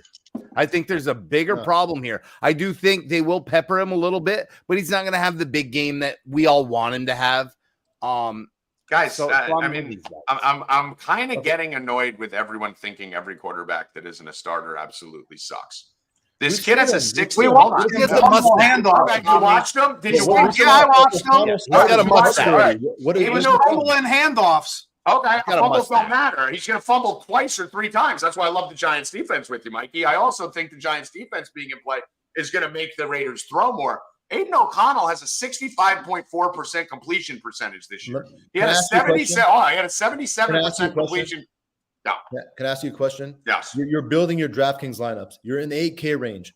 Are you going to pay for Devontae over CD, over Cooper Kupp, over AJ Brown? Is he outscoring any of those guys? So the lineup that I built, I actually just missed. Mike I Evans can't- is 600 cheaper. I actually, yeah. So I can't. The only question for me is CeeDee Lamb or Devontae Adams. That was my only question on this because I can't get to AJ Brown. I was 500 off. I already cheaped down as many places as I could go. AJ Brown, yes. CeeDee Lamb probably is a better play. Obviously, much tougher defense, much tougher matchup in Philly. Dak's going to be pressured all game. We're about to get in this game in a second. I wouldn't bet you on Adams versus CeeDee Lamb, but I will say I would take Adams over CeeDee Lamb. Yeah, this week. And I think it's going to be half the ownership. Would you take him over Cooper Kupp? No, I have Cooper Kupp in there. Cooper Kupp's lock button. I'm with you. Would you take him over Mike Evans? Yes, I take him over pretty much everyone else. I take Devontae Adams over everyone but AJ Brown this week in Cooper Kupp. Here we got a bet. We got a bet. Oh, Jerry. no. I said I'm not going to bet it because it's just too much variance, and he's already A lot kicking of my ass. variance, man. Yeah, but Healy, what would you say? Devontae Adams or CeeDee Lamb? I don't know if he was frozen or he fell asleep. I think can you hear me? Yeah. Hi, Brian. Yeah. My image is frozen. It's okay. That's all. That poster's on my wall in my bedroom. He looks very zen. Really, He's right there. meditating. Can't Healy- you see Healy- Healy as being the person who falls asleep with his standing up? That's No, in my I- bedroom. I'm wake always up to last. that. I'm always last man standing. Unfortunately. Yeah. Whatever's you in that wanna- tumbler, I want whatever's in that tumbler. I'll tell you that. Yeah. Good shit. Tumbler must Got be the good fire. You got that liquid cocaine in there. Healy, who is it? CeeDee Lamb or Devontae Adams? I mean, if I had to pick now, I mean, Lamb projects significantly better. And what's But- the ownership difference? I mean, it's massive. It's got to be Massive, massive. right? Yeah, it's got to. Yeah. CeeDee Lamb's got to be like one of the highest owned players on the Oh, entire let me pull it slate. up. Come on. Yep. I would say I'm going to guess Adams 5, CD 20. On top, you talking about ownership? Yeah, I'm Yeah. guessing CD's going to be 20-25 in that game stack, and I'm guessing that Adams is going to be like 5%, 4%. CD's CD's projecting for about 15%, and Devontae is projecting for about 7%. All right, I think CD goes up, right? And I mean that seems a little. That's not as big. It's still double the ownership, but I thought it'd be a little bigger gap even. But I'm fine with that. Give me 5%. Adams. Final answer here, Hilly. CD. Yes, CD. All right. Speaking of CD, let's start with you on the next game. Philadelphia, your Eagles, fly Eagle fly, going against the Dallas Cowboys, who seem to fucking fall on their face every time they play a good team. Going into Philadelphia, this one could get ugly, but this line is insane. How the fuck is Philly only laying a field goal in this game versus Dallas, who has been completely inept on the road? Is Jalen Hurts hurt more than we think? We have 70% of the public on the Eagles, and the line ain't fucking moving. Mike, we talk about trap games all the time. I think Healy just dropped off. Mike, this smells like fucking trap city right here on the fucking Eagles. So who the fuck is not? No, I betting think the the Eagles? line's fair, Tommy. I think it's a fair line. I mean, anything above a 3, the All right, Sharks. let's see. Who you betting? I'm betting Philly, but I'm betting Philly. Jerry, who you betting? I'll come back to you. Jerry, who you betting? I'm betting Philly. Trevor, who you betting? Dallas lost to fucking Arizona. You know who I'm betting. Philly. And Healy, who you betting? Philly -3 versus Dallas. All right. Your mic's off. Healy. Your mic's off. He said Philly. So that's 5-0. The line's not right. Go. Yeah, you're right. It's not right. If you were a stripper and you Hold had on. Healy, go. Of course the line's not right. The Eagles aren't laying 20.5. I mean, come on. That line's not right at all. That should be 6.5, and that's not right. That is a dangerous line. Well, if I can go, the line's right. A line is to balance out the action, right? Because it's not. We're 5-0. The sports books want even money action. If that There's line 78% on one side. Okay. Can I say that I think this game is going to be lower scoring than people think it is? I like that. I like that. I'm fading it. I think it plays tight, like a playoff atmosphere. I think that's exactly what it's going to be. It's going to be one of those slug 'em kind of games. Yeah, I'm with that. It's a playoff kind of game. Mike, what do you like? I mean, I like Philly in the game from a DFS standpoint. I've been on Brown, like banging the table on him, just saying I thought he went underlooked. It was about 2 weeks ago, and then he just even did better and better. So he's no longer underlooked. But I mean, he's clearly Hurts his first look now, and over Smith, who I like obviously. But Lamb finally had a good game. I mean, a way to attack Philly here. I've been hitting against Philly all year with the tight end, so I like Ferguson. It's hard not to like Lamb or that passing game, but I hate Dak. And I love the Philly D. So it's like a necessary, evil, the opposites here. But I kind of subscribe to what Jerry's saying there. And if I build a lineup to cater that, I might just have like one-offs here with either like Ferguson or maybe like an AJ Brown. I did play a lot of AJ Brown in those little lotto lineups that I was mentioning earlier because we had so much money to spend. But I also like Ferguson. I mean, he's a clear target of Dak. I like Ferguson more at home, as crazy as that sounds. But I like tight ends against Philly. So Ferguson, Lamb, Brown, it's probably it, like in different little spots. I'm not overly stacking this game. I ran into a problem. None of you were going to say it, so I'm going to save it to the end. Jerry, go. I mean, from a DFS perspective, they're just fucking tempting you to play Tony Pollard, especially on FanDuel. This is the cheapest I've seen him ever. He's 6,600 on FanDuel. I think he's the same price over on DraftKings. I mean, I promised myself last week that I'll fucking never play Tony Pollard again, but he's $1,000 cheaper than he was last week. I mean, you got to figure at some point this dude's going to find the fucking end zone. At 6,600, like on FanDuel, I mean, if he gets into the end zone, I feel like you're just going to need him. He's going to be mega chalk. I don't want to play him. He's one of those, plays that's just going to just bug the fuck out of me all week, trying to figure out if I'm going to play him or not. And he's going to be just massively owned. And I just feel like when I fade him, he's going to burn the shit out of me. I'm going to wait. Here I go. I can't believe it. I just found it. It's making me sick. Just fucking threw my whole fucking plan off. Go on, Haley. What could it be? You'll find out in a second. Oh my goodness! What is this guy talking about? I mean, so suspense is killing. Watch. Jerry, to help aid the, I guess the Pollard thing. Yeah, I know they've been pounding him up the middle, but teams are Pollard's done, guys. He's done. They don't want to run him against Philly, but they did get Tyron Smith back there, their big left tackle. Which, yeah, that's another thing. Yeah, should help the protection, should help the run game a little bit. He has no burst. From a matchup perspective, well, they're running him up the middle. He's done. It's a horrible matchup. McCarthy's running. Yeah. Yeah, but let's just keep playing Josh Jacobs for Christ's sake. No, don't play him. Me and you we're not mentioned Jacobs. His price is what I'm looking stop at. playing Jacobs. Stop playing Pollard. Yeah. Yeah. So I'm not convinced on where exactly I'm going to be for this game. CD obviously projects pretty well. I think this is a pretty sneaky Brandon Cooks spot. I can see this. We saw the Redskins receivers last week kind of get behind for a couple big plays. I think this is a spot where Cooks could hit a 40-yard plus touchdown, a big one.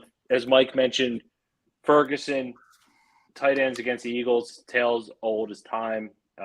It's pretty much a print factory. But on the Eagles side, they're priced up. If this game just plays to the total, I think this game's going to underperform from a daily fantasy perspective for the most part, because these guys are expensive. You're going to need it to play over the total.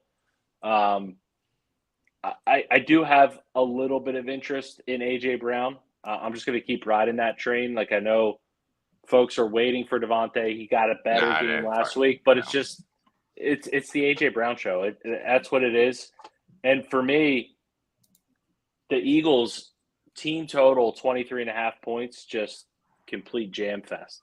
Second best play on the board. I already gave you my favorite.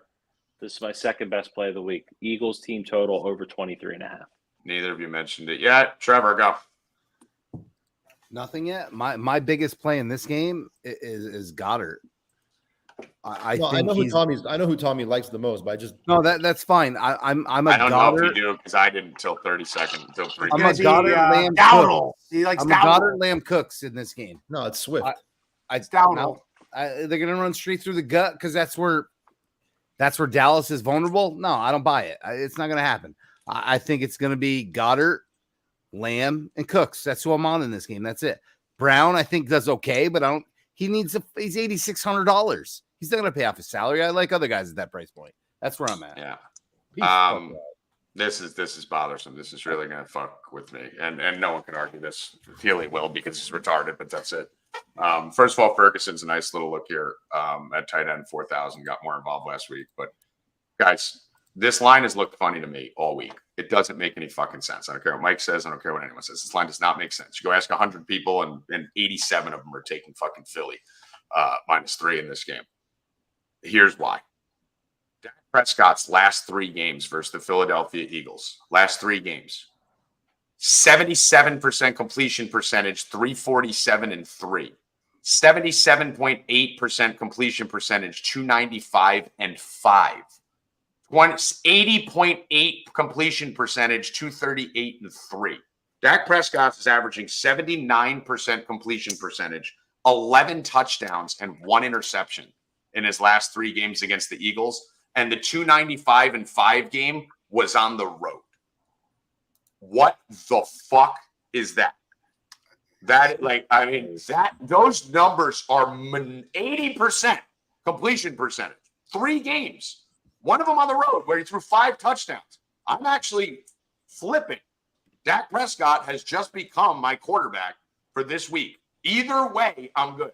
Either they have something on the fucking Eagles defense that they have been, those numbers are benign. Those aren't good. That is insanity. And he's only $6,500. That's crazy. He's only Lamb and Cook. He's Dude, only hold like on. 600 more than Howell. Dude, he's dirt. And dude, I just assumed Dak would suck again. That's where the line's wrong. This line has been fucked up. Conspiracy G, after digging on Matthew Perry, started.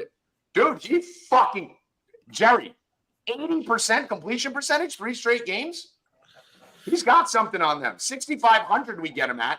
You take CeeDee Lamb, who I was just going to fucking bet you on. CeeDee Lamb's plug and play right now. I'll probably go all 3 of them, punt everywhere else. Dude, we're going down. Dak Prescott 6,500, Jerry. We got to go there right now. I'm with you. I'm definitely with you. Look, on DraftKings, I'm definitely with you with Dak. When you get And he's to like probably only going to be FanDuel, like, what, 7? on DraftKings, he's like 1,500 cheaper than Jalen Hurts and Lamar. I wasn't even looking at him. He was like 18th On on my FanDuel, list. he's only like 400 cheaper than them. So, I mean, I'm with you with Dak for sure. Mike, those numbers are insane. I mean, I'm astounded because I didn't, realize that. But some players just have another team's numbers. Yeah. It's a divisional rival. I mean, I can see it. I just hate him so much that I can't put money on Dak. He stinks. But I would in that case. I mean, I would in that case for what you're saying. Yeah. Right. I mean, you're not getting that anywhere but here. Right. Everyone's running algorithms all like no one has that info. Like no one. I think I would play Dak over Jalen Hurts. I play Dak over everyone right now. Like I hate him. He's that Healy. You're the Eagles fan. Talk me off this. I mean, I'm not into BVP when it comes to baseball, so I'm not going to kind of game all year either. I'm a team BVP. Yeah, listen, there's a difference between BVP and then there's a difference between 14 for 15 with 11 home runs. That's basically what he is, right? But Healy, I think the beauty of this is there's multiple outs too here for Dak, right? If your Eagles go out and just shit stomp, then we're going to have phenomenal game flow for Dak Prescott the whole game, chucking the whole game. We have an inept offense with fucking the running game can't do anything. And if this is a close game that does shoot out, Dak's going to have to be a big part of it. If they get blown out, Dak's going to have to be a big part of it. The only angle here where you can get kind of fucked is if Dallas blows them out, and that ain't fucking happening on the road versus the Eagles. So, like, every path leads to fucking – and he's 6,500, Bri. What's he need, 19 to get to fucking 3X? Yeah, I mean, that's 32 and 25 the last 2 weeks, and this is his dream matchup, I guess. And we just saw fucking crazy numbers. We just saw Sam Howell just fucking carved up this Philly D. Yeah, dude, this is sick. That is the best BVP I've ever seen. You're talking me into some Dak, dude. And one interception, Jerry. 11-1 interception ratio. How many games was that, Tommy? Across 3. how many games? How many? 3. That's 100 attempts. 77, 77.8, and 80.8 completion percentage in the last 3 games, with a total of 900 yards, 11 touchdowns, 1 interception, quarterback rating of 124, 151, and 143. Tommy, it's amazing. You're making sense. You're fucking making sense. You finally got a quarterback. It took us 9 weeks, but you're fucking making sense. 9 weeks and 2 hours, but we got there. But I mean, fuck, you better. I feel bad for those people that didn't stay tuned till the end. But I think you're talking me on a lot all of right, 4 deeps on deck. Let's go. I hate that. But anyway, we're running really long here today. You guys did a great job. Let's go real quick. Give me a few guys who are definitely going to be in your lineup. Healy, let's start with you. Give me 2 or 3 guys that are definitely going to be in your lineup this week. Yeah, so some core plays, a little bit higher owned, but an Alvin Kamara, certainly a guy I'm really high on this week. Tight end spot, love Hunter Henry, like this Patriots offense. And then as you self-proclaimed, Tommy, we're going to go with the horse, Jonathan Mingo. Let's go, babies. The horse. I love my Mingo. All right. Jerry, who are you looking at? I love Cooper Kupp. I'm definitely going to be playing him. By the way, I don't know if we mentioned it enough. We all love A.J. Brown. Let's just put that out there. Okay. Yeah, of course, A.J. Brown. Cooper Kupp. And, man, I think you're talking to me on some fucking Dak. I'm loving loving what I'm hearing here. I hate it so much, dude. I hate it so much. Mikey, talk to me. I'm going to start most of my teams with the Giants defense. I mean, again, 2,300 lowest owned, and I like both running backs in that game, Barkley and Jacobs. I'm going to mix and match those. I like Terry McLaurin this week. I think he's going to get a ton of targets, and I like all elements of the Houston passing game. So, Okay, cool. Trev, who you got in your lineup? Definitely. Listen, I like to do running back and wide receiver pairs. So running back Taylor Kamara, I'm going to build from there, and then I'm going to go Lamb, Cooks, Goddard, and go from there. I'm going to have mixes of Jackson and a low price. Not sure on my low price yet, but Dak, fuck Tommy G.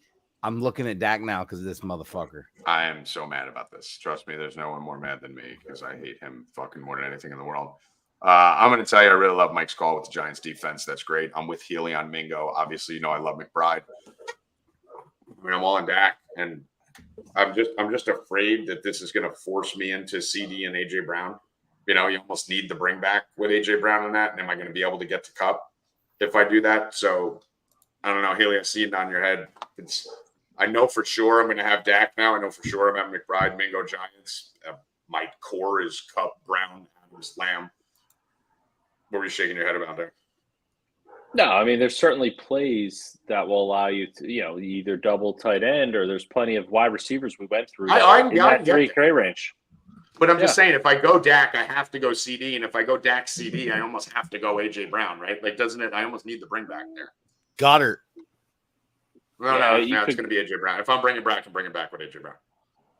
Okay. Well, then that's what you're doing. So I'm not going to give you another opinion.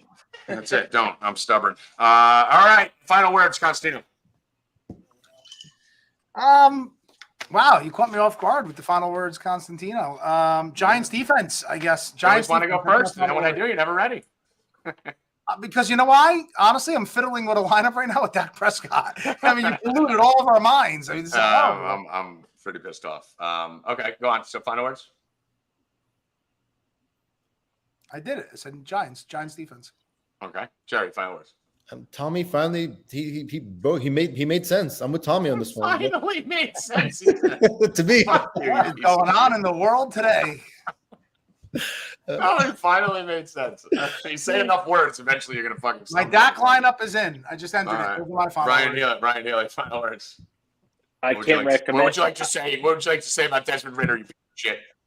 I can't recommend more. You need to be with us in the 4Deep Discord for Sundays. Get in there Sunday morning. Absolutely smashes not only football, but NBA's underway. Join us. He's going to help you make a lot of money.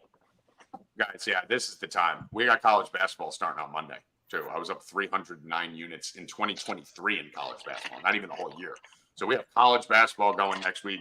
We have NBA going full-time. We have NFL, UFC, college football. This is the time to get on board. You can get in for a combo package for like fucking $50 or whatever the fuck it is. You will make that back. You will get that paid off in entertainment alone in that chat room. We do live shows every day, all night. Use promo code VIP20.